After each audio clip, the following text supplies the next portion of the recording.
hurmatli mehmonlar, qadrli do'stlar, aziz sportsevar yoshlar. Daryo farzandi O'zbekiston faxri Italiyaning Roma klubi hujumchisi, O'zbekiston terma jamoasi sardori, kapitani Shomurodov Eldor Azamatович bilan bugun uchrashuv bo'lyapti. Barchalaringiz xush kelibsizlar deymiz.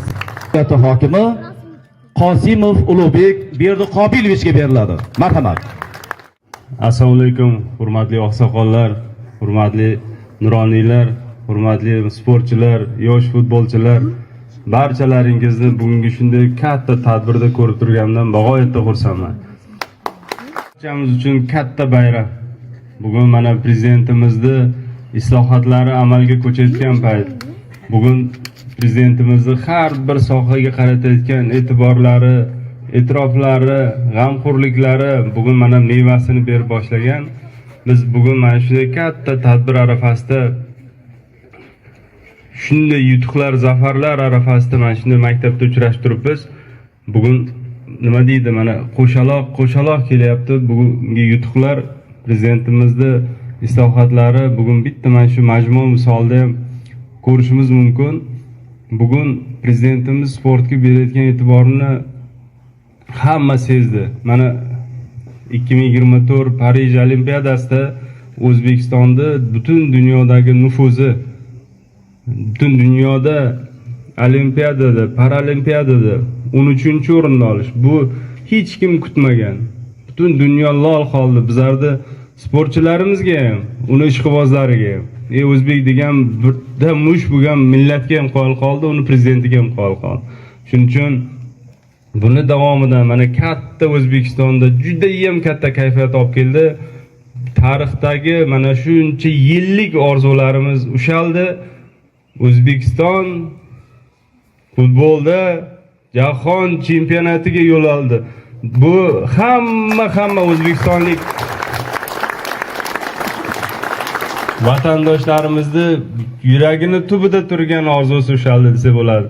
Shunchalik katta bayramga aylanib ketdi. Butun mana buni ko'rib O'zbekiston milliy terma jamoasini butun O'zbekiston olqishladi. Hamma joyda, hech kim uyda o'tirmadi. Hamma katta stadionlarda, ko'chalarda yig'ilib olib ishqibozchilik qildi. Bu albatta bizda hammamizning faxrimiz. Mana yuqorida boshlovchimiz aytib o'tib ketdi. O'zbekiston milliy terma jamoasining sardori bu o'zimizda Surxondaryolik, o'zimizda o'g'lonimiz Eldor Shomurodov bugun mana shu kelib, yosh futbolchilar bilan, nuroniylar bilan bir duosini olib ketadi deb yonimizda turibdi. Eldorni ham ko'rib turganimizdan bag'oyatda xursandmiz. Sog' xush kelibsiz Eldor. Sizga mana hamma butun surxondaryoliklar balishimiz kecha kunduz siz duojoningiz qilamiz. Sog' bo'ling, salomat bo'ling. Xush kelibsiz. Ayniqsa mana ikkinchi goldan keyin oqsoqollar tushib stadionga o'ynab ketishga sal qoldi. O'zimiz to'xtatib qoldik. Bugun yana bitta quvonchli kun. Hurmatli oqsoqollar, hurmatli yoshlar, mana yosh futbolchilarni ko'zdagi yonib turgan quvonchni ko'rib, Eldor akasini ko'rib, hammasi qo'l cho'zib, umuman borki xayolda nimalar o'tib ketyapti. Sizlar shunday xayol qilinglarki, men 5 yilda, 6 yilda xuddi Eldor akamga o'xshab mana shu yerdan kirib kelay, meni ham hamma qator bo'lib kutib olsin deb. Yurakda tubidan mana shuni, faqat sizlar sport bilan shug'ullanishlaring kerak. Faqat ustozlarni ko'rsatmalariga rioya qilib 24 soat ishlash kerak o'zining ustida. Shunda mehnat samarasi qisqa muddatda ko'rinadi qoladi. Eng futbolda talantlar yig'ilgan bu maktabga. Hech kim ko'chadan olib kelinmaydi, futbol o'ynash bilmagan yig'ilmaydi. Shuning uchun bular ozgina mehnat qilsa, mana shular orasida minglab Eldorlar turibdi, xudo xolasa. Bu maktabga mana bugun quvonchli kunligi Eldor Shomurodov nomi berilgan. Prezidentimiz tashabbusi bilan. Mana shu bayram ustiga bayram, mana shu maktab hammaga muborak bo'lsin, nomiga yarasha bo'lsin, bu yerda minglab, millionlab chempionlar chiqsin. Hammamiz faxrlanib, prezidentimizning islohotlarini bizlar mana sizni bizga yaratgan sharoitingiz, bizlar mana 100 ta Eldorni bugun mana shu maktabdan bitirtirdik. Bular ertaga mana natija ko'rsatyapti. Nafaqat o'zimizning milliy terma jamoada, butun umuman Yevropadagi, dunyodagi eng ko'zga ko'ringan komandalarda borib to'p surib, biza faxrlanib yuraylik sizlar bilan. Sog' salomat bo'linglar, sizlarga rivoj. Davomli o'tirish kerak. Aziz sportsevar yoshlar, aziz Eldorjonni muxlisalari. Bu katta bir e'tirof, katta bir jarayon. Vaqt ajratib, bugun sizlarni xursand etish uchun tashrif buyurgan Eldor Shomurodov sizni biz yonimizda turibdilar. Qani bir yurakdan olqishlab qo'yamiz.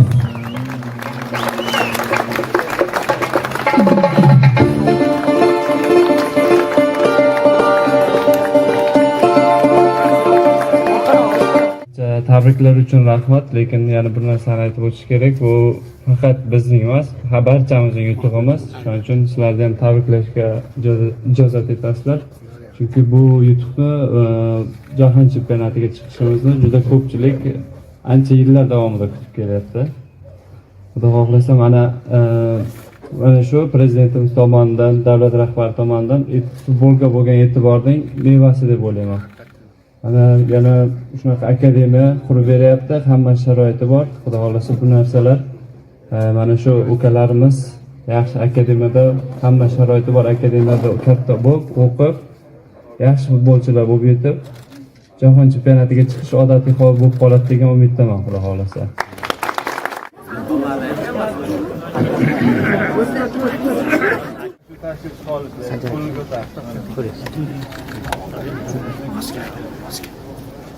Yana ham ikkita qo'lni ko'tarib. Eldor mamda bo'lgan, bilinglar. Ular stadionda tug'ilgan, Jarqo'rg'onda. Stadion bor-ku, katta stadion, kim biladi bilmaydi. Shu Jarqo'rg'onning ichida oilaviy. Ular oilaviy futbolist. Qonda bor, to'g'rimi?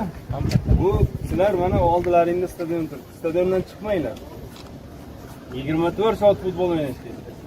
Kechagi ko'rdilaringmi, qanday faxr iftor prezidentimizning qo'lidan stadionning o'rtasida orden olish, orden. To'g'rimi? Bu birdan bevaydi. U bevaydidan 1000 marta mana taqqan ordenlari bor-ku. To'g'rimi? Ya, uni qiymati dahshat. Sog' bo'linglar, davay, sizlar ham chempion bo'lishga harakat qilib